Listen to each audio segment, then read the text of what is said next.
Hai, ketemu lagi kita saudara-saudaraku. So akrab banget ya sob. Pandemi, pandemi bikin puyeng kepala sob. Gaji dipotong-potong, THR tinggal kenangan. Hadah. Cuma tagihan utang yang tak goyah termakan zaman. Asik, maafin sob, malah curhat. Tapi nggak apa-apa, nggak patah semangat. PSBB udah dibuka, semoga ekonomi balik lagi. Virusnya makin lembek dan kita makin kebal. Amin. Kali ini kita nongol lagi sob, bawa keluhan. Maksud kami nongol bawa referensi mobil tahun 90-an yang paling laris sob. Karena kualitasnya memang bagus dan tahan sampai tahun 2020 ini. Terlebih lagi, bentuknya yang tidak termakan zaman dan mesin masih bisa dibawa buat pecicilan. Langsung aja, kita berangkat sob. Yang pertama, ada Honda Civic Genio. Mobil yang sama digunakan oleh Toretto untuk nyolong truk di Vespucci 1 ini masuk ke Indonesia pada tahun 92 dan dijual hingga 95 sebelum digantikan oleh Civic Vario. Di segmennya sebagai sedan compact, ia berhadapan langsung dengan para rivalnya yang merupakan andalan dari masing-masing pabrikan, seperti Grid Corolla dari Toyota dan juga Lancer CB5 atau sering disebut Evo 3 dari Mitsubishi. Rekor penjualan Genio ini adalah yang paling baik daripada generasi-generasi sebelumnya. Bisa dibilang mobil ini bestseller di tahun 90-an. Dan bahkan mobil ini menjadi sedan yang paling difavoritkan dalam ajang modifikasi dan ajang drag race, mulai dari Asia sampai Amerika. Jadi jangan heran sob, kalau mobil ini sangat populer di seluruh dunia. Buktinya, Toretto aja make buat nyolong. Ngomongin soal mesin, Civic Genio membawa mesin D16Z9 1,6 liter, 4 silinder segaris 16 katup. Dengan tenaga yang dihasilkan bisa mencapai 130 horsepower dan torsi 144 Nm. Keunggulannya sob, image Honda yang mewah membuat mobil ini memiliki harga jual yang baik. Desain bodi yang aerodinamis dan stylish membuat Genio ini tidak ketinggalan zaman meski telah memasuki usia 25 tahun. Kelebihan lainnya, BBM-nya lumayan irit, spare part mudah ditemukan dari produk KW hingga spare part ex Singapura. Dengan desain bodi yang sedan banget, mobil ini nggak limbung sob di kecepatan tinggi dan sudah menggunakan double disc, sehingga untuk sistem safety-nya nggak dilakukan lagi. Dan terlebih, mobil ini sudah menggunakan suspensi jenis double fishbone yang menjadikan mobil ini nyaman dikendarai.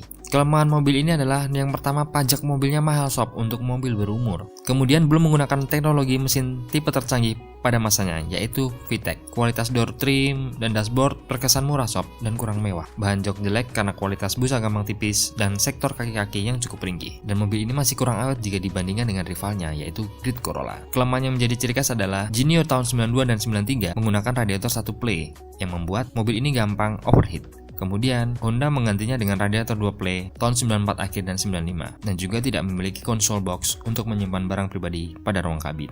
Untuk konsumsi BBM, 1 liter bisa mencapai 10 km dalam kota dan 12 km untuk keluar kota. Untuk transmisi, terdiri dari 2 pilihan, yaitu manual 5 speed dan matic 4 speed. Untuk sekarang ini, harganya sekitar 30 jutaan sampai 40 jutaan dan pajaknya 1,5 jutaan. Masih keren kan sob?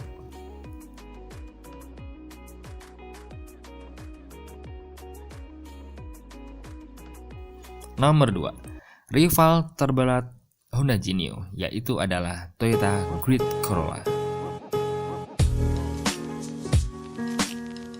Toyota Grid Corolla adalah mobil sedan yang diproduksi oleh perusahaan Toyota. Ya iyalah, mobil ini salah satu mobil yang masih moncer dari tahun 90-an hingga saat ini, dan bahkan sekarang sudah mengalahkan kompetitornya, yaitu Honda Genio.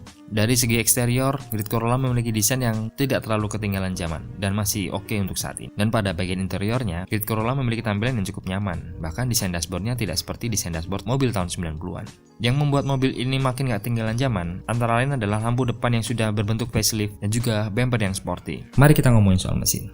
Toyota Grid Corolla mengalami perbedaan mesin dari periode penjualan dari tahun 92 dan 93 yang masih menggunakan mesin seperti Toyota Starlet, yaitu tipe mesin 2E 1,3 liter. Untuk periode 94-95 sudah menggunakan mesin 1,6 liter 4 silinder segaris 16 katup. Tapi yang kita bahas adalah yang 1600 cc ya sob. Daya maksimalnya bisa mencapai 113 horsepower dan torsi maksimalnya 137 Nm. Dan juga transmisinya ada 2 pilihan, yaitu 5 speed untuk manual dan 4 speed untuk versi otomatis. Kelebihan sedan Toyota Grid Corolla adalah mobil ini adalah salah satu mobil tahun 90-an yang paling populer hingga saat ini. Desain eksterior yang tidak ketinggalan zaman, desain dashboard yang tidak terlihat jadul, kualitas mesin yang sudah tidak diragukan lagi karena memiliki performa yang mumpuni bahkan di atas Toyota Yaris. Harga jual yang masih stabil sampai sekarang, biaya perawatan yang cukup murah dari segi eksterior maupun interior. Spare part yang mudah banget didapat, handling mobil yang cukup baik, dan konsumsi bahan bakar yang terbilang irit. Tapi untuk kekurangannya, material jok kurang begitu bagus. Kaki-kaki dan power steering sering bermasalah, sering kehabisan tenaga jika dipacu tinggi, dan bodi mudah keropos. Maklum aja sob, namanya juga mobil tua. Untuk harganya, Toyota Grid Corolla ini dibanderol sekitar harga 30-50 jutaan dan pajaknya murah sob, cuma 900 ribuan.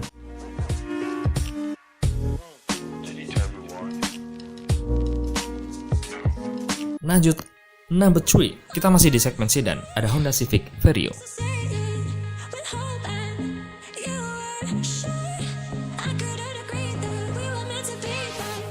Civic generasi ke-6 atau lebih dikenal dengan Civic Vario ini memiliki kode sasis EK. Kok gitu sih? Canda sob. Ini merupakan generasi penerus dari sedan Honda Civic Genio yang tadi nomor 1 kita bahas sob, yang sebelumnya telah sukses merintis karirnya selama kurang lebih 4 tahun. Mobil ini muncul tahun 96 untuk menghadang penjualan Toyota Corolla All New, Mazda Familia, dan juga Lancer Evo 4 atau Lancer CK4. Mobil ini penjualannya sampai 5 tahun sebelum digantikan oleh Civic ES. Vario adalah mobil yang memulai perubahan teknologi pada mesin dengan adanya tambahan VTEC atau bahasa Jawanya Variable Valve Timing Engine Control.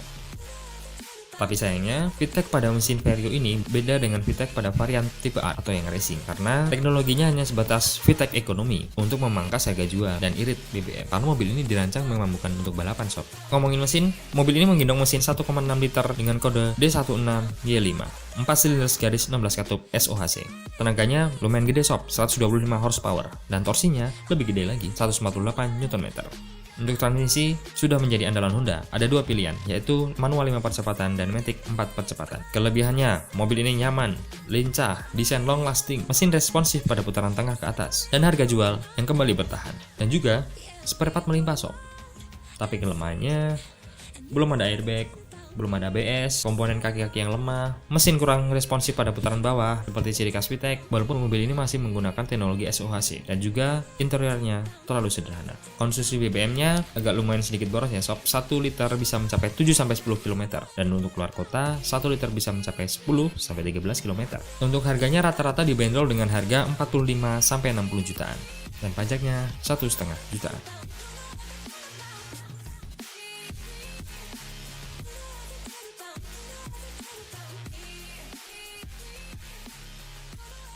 Lanjut ke nomor 4, berbeda kategori dari sebelum-sebelumnya, kita ada Kijang Kapsul.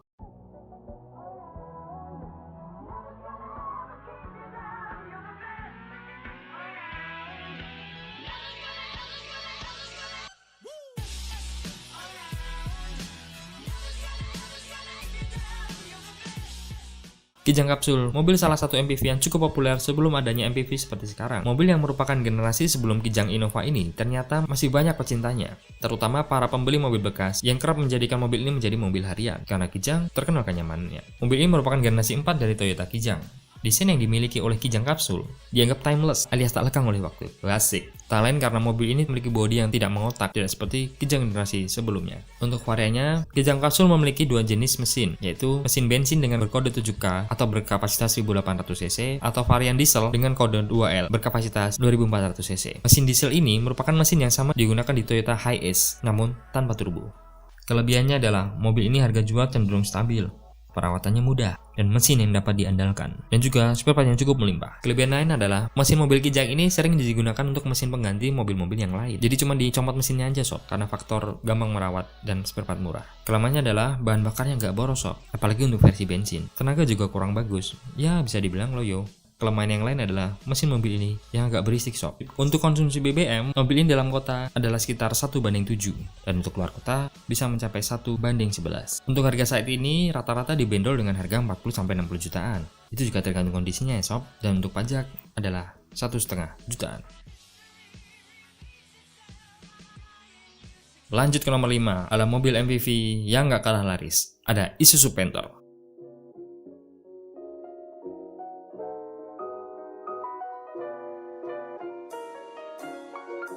Isuzu Panther adalah mobil kendaraan bermesin diesel yang serbaguna, dibuat oleh Isuzu di Indonesia untuk pasar Asia dan mobil ini sengaja disasar untuk melawan Kijang. Panther pertama kali muncul di Indonesia adalah tahun 91 dan menjadi Panther generasi pertama dalam produksinya. Saat itu Panther mengeluarkan 6 varian, terdiri dari Panther High Grade, Grand Deluxe, Deluxe, Standard, Bravo, dan Mia. Untuk Panther generasi 1 ini dibekali dengan mesin berkode C223 berkapasitas 2,2 liter atau 2238 cc berteknologi indirect injection. Dengan spesifikasi tersebut, Isuzu Panther ini mampu mengeluarkan tenaga hingga 54 horsepower. Kelebihannya, mobil ini irit, bantingan empuk, perawatan mudah, mesin bandel. Tapi kelemahannya, tenaganya kurang, seperti ciri khas mesin diesel zaman dulu. Suspensi depannya lemah dan tak ada matic. Selain itu, untuk mobil-mobil yang sudah lama, agak terlalu banyak ya sob emisinya. Sering kan teman-teman ada di belakang Panther waktu nanjak, kemudian mukanya jadi hitam. Untuk harganya sendiri, mobil ini dibanderol dengan harga 30-40 jutaan dan pajaknya 1,5 jutaan. Mobil ini sangat cocok digunakan untuk berbagai medan, untuk nanjak, untuk off-road, dan lain-lain. Oke sob, sekian dulu video referensi mobil tahun 90-an yang terlaris, terbaik, terkece, terbadai, terhits Indonesia. Terima kasih yang udah nonton sampai akhir. Sampai ketemu lagi di video berikutnya. Dan juga jangan lupa subscribe. Dan I'll be back.